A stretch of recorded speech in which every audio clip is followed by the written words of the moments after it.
25 তারিখ থেকে যুদ্ধ শুরু হলো। 25শে মার্চ 1971 সমস্ত আওয়ামী লীগের এমপিরা পালায় কলকাতা চলে গেল।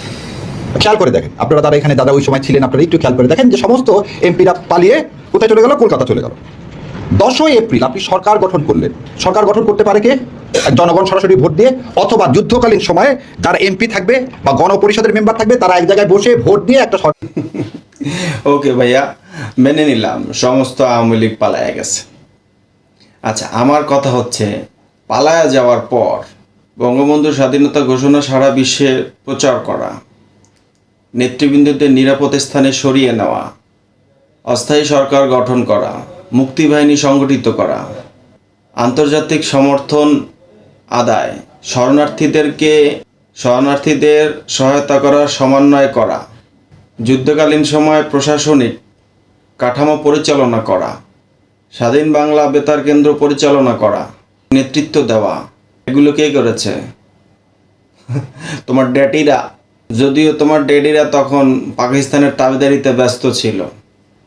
1971 সালে 10ই এপ্রিল বাংলাদেশে অস্থায়ী সরকার গঠন করা হয়। 1970 সালের নির্বাচনে জনগণের গণরায়ে নির্বাচিত প্রতিনিধিদের দিয়ে,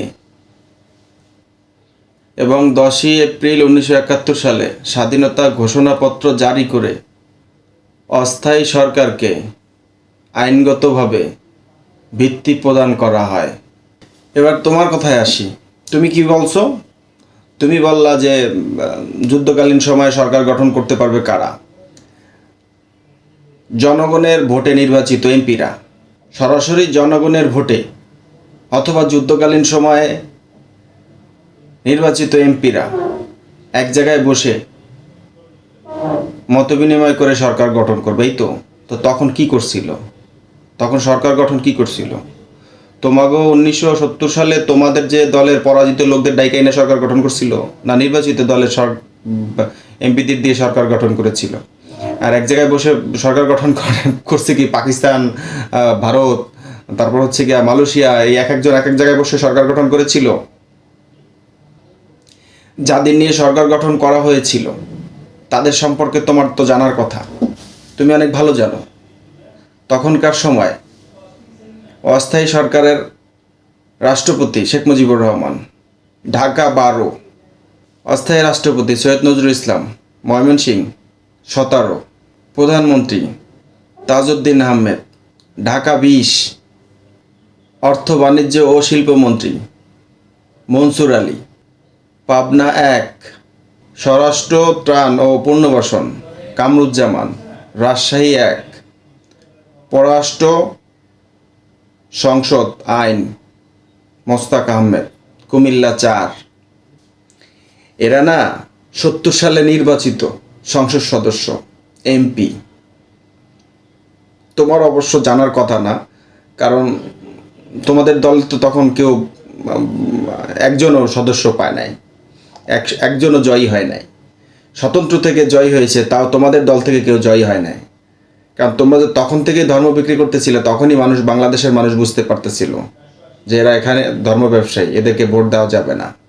জনগণ ভোট দিয়েছিল জনগণের দলের পক্ষে, যারা জনগণের কথা বলেছিল। তবে আর একটু খুব ভালো মজা লাগতেছে এই কারণে, মানে কেমন লাগে, এটাকে কি পরিমাণে বেহাইয়াপনা বলে না, এটাকে কি পরিমাণে অনাধিকার চর্চা বলে। একটা মহান মুক্তিযুদ্ধে 1971 সালে যে মহান মুক্তিযুদ্ধ, তার বিরোধিতা ছিল, বিরোধী দলের যারা হানাদার বাহিনী ছিল তাদের পক্ষে তারা অর্ধসাময়িক সশস্ত্র বাহিনী হিসেবে কাজ করেছে, হত্যাকাণ্ডের সাথে সম্পৃক্ত ছিল, ধর্ষণ, গুম, খুনের সাথে সম্পৃক্ত ছিল যে দল, তারা এখন আইসা মুক্তিযুদ্ধের পরিকল্পনা, মুক্তিযুদ্ধতে কি ভুল ছিল, মুক্তিযুদ্ধতে এইটা ছিল, সেগুলো নিয়ে খুব মানে গবেষণামূলক কথাবার্তা বলতেছে। মানে এটাকে নির্লজ্জতার কোন লেভেলে গেলে বা বেহাইয়াপনার কোন লেভেলে গেলে মানুষ এটা বলতে পারে আমি জানি না। তারা এত বুঝছে, এত বুঝতো তখন এই ছোট্ট একটা বিষয়, মানে তখন এই বাংলাদেশের পক্ষে থাকতে হবে, বাংলাদেশের জনগণের পক্ষে যে থাকতে হবে, এইটুকু বুঝলো না। ধর্মীয় ভিত্তিকভাবে তারা বিভিন্নভাবে কুৎসা রটাইছে, অথচ ধর্মীয়ভাবে বলা আছে যে আমরা যদি বলি যে জিহাদে আকবর জিহাদে আসগর হচ্ছে দেশের জন্য যুদ্ধ করা।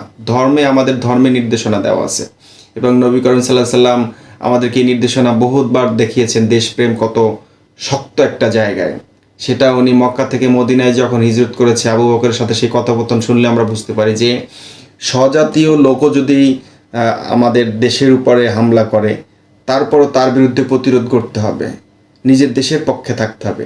তা তোমরা তখন এইটুক বুঝলা না, আর এখন এসে এত বুঝতেছো, ওরে বাপ রে বাপ, এইটা ছিল ওইটা ছিল, এটা করতে হবে সেটা করতে হবে।